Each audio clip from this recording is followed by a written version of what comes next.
with coverage you can count on. This is WNAM TV5 News.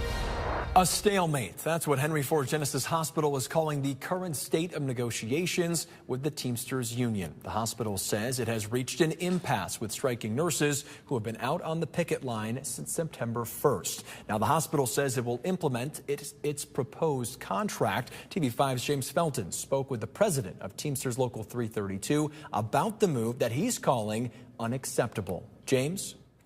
Impasse or not, we're told this strike will continue. It's unlawful under the terms of bargaining.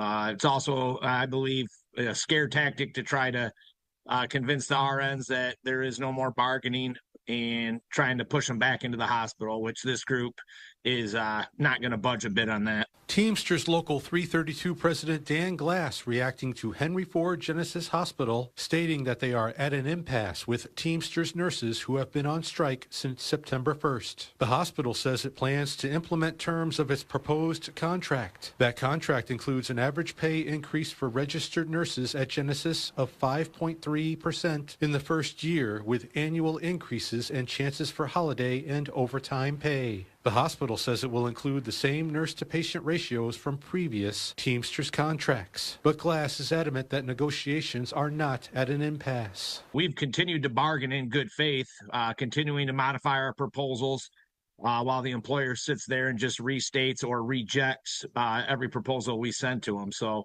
to the members, we're not at impasse. We're going to continue striking, and we're going to stand up for what they deserve. For its part, the hospital says their action does not mean negotiations are over. The hospital tells us it will continue to meet with the Teamsters in hopes of reaching a mutually agreed upon contract. As for Glass, he tells us morale amongst the Teamsters remains strong. Quite frankly, it hasn't been any higher than it is right now. You know what Henry Ford did only reminds them of why the union presence is so important with an employer that doesn't want to respect their workers and treat them right. You know, everything they do, every time they do this, they think they're going to push our members back, and all they do is make them stronger.